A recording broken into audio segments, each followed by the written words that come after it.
Why do you think it's a tool that's being used? If you take somebody and, hold them up in a place for some time, what would one hope to achieve by keeping this person away and doing whatever it is that's done to them?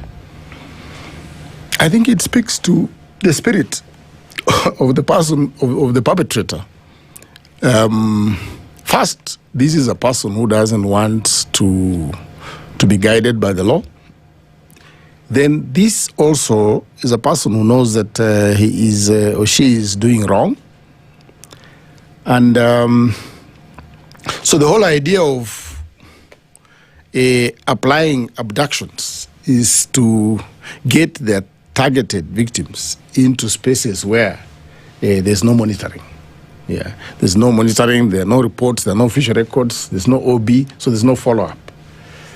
And you realize that some of these people who are abducted are even killed. So they need abductions as a way of covering up on their crimes, but it also speaks about them as people who do not have any proper intentions of actually enforcing the law. The government of the day was very clear that there was going to be a reduction, if not complete stop, to this kind of thing. That enforced disappearances and extrajudicial killing was a thing of the past. So when you say something like that, there is the acknowledgement, at the very least, that this is an abhorrent thing, that it is a terrible thing that you cannot actually engage in, and that the damage that it does to individuals and families and to the society at large is something that you will not be able to come back from. So there is the acknowledgement of that.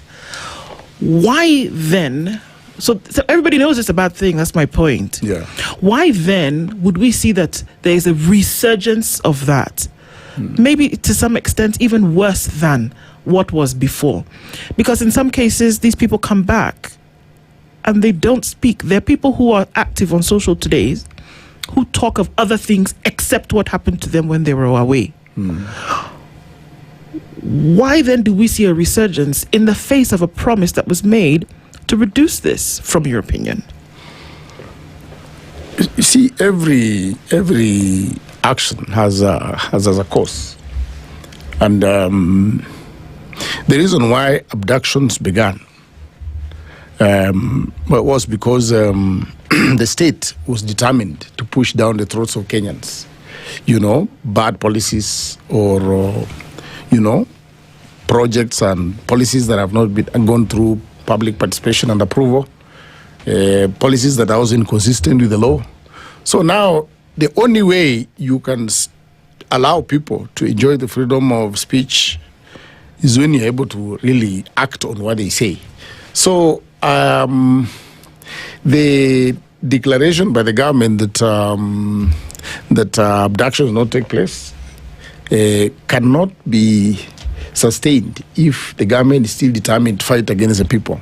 It's been unable to deal with issues of joblessness, poverty. It has even raised the cost of fuel and raise the cost of living. Now, against that background, you need an oppressive hand to manage a population that's supposed to protest and even demand for your exit. So, proclamations that they will stop abductions is all not possible if they cannot enforce the rights that people have been demanding for. And you recall that there were demos around fuel, not demos really, but protests around fuel rise, which was really very, very high. So the government is just living up to what we should expect, because to free people, you must allow them, you must give them an environment that makes them enjoy the freedoms that they deserve. Yeah. In the absence of that, I think they will still need to oppress people to survive. And one of those avenues is through abductions, as we say them. Now, coming to how people go to get arrested, abducted, and they come out and keep quiet. Those are experiences I've gone through. Anytime I've been arrested about 24 times. I was counting the other day. It's around that. And most of those interrogations, you will not go to the police department, be abducted or arrested, and stay for long without coming out with some agreement. I'm just telling you as facts. You come out and either you agree to be the informer or you agree that you will not participate in anything that is political. Failure to which? I'll give my example. Since you said I also talk about experiences. Yes. There's a time when I left Uganda and came back from exile. I came and we launched the National Union of Students of Kenya. National Union of Students of Kenya, 1992. And that time I'd come back, we were trained guerrillas, were scattered in the country. So they arrested me and took me to Gigiri. But you see, I had a problem because I was keeping the documents and pictures of underground leaders, you know, Dr. Adawiti, Professor Mshere Mungu, met in Uganda, and then the Durungwen and many other, Lumumba Denda, those kind of people, many.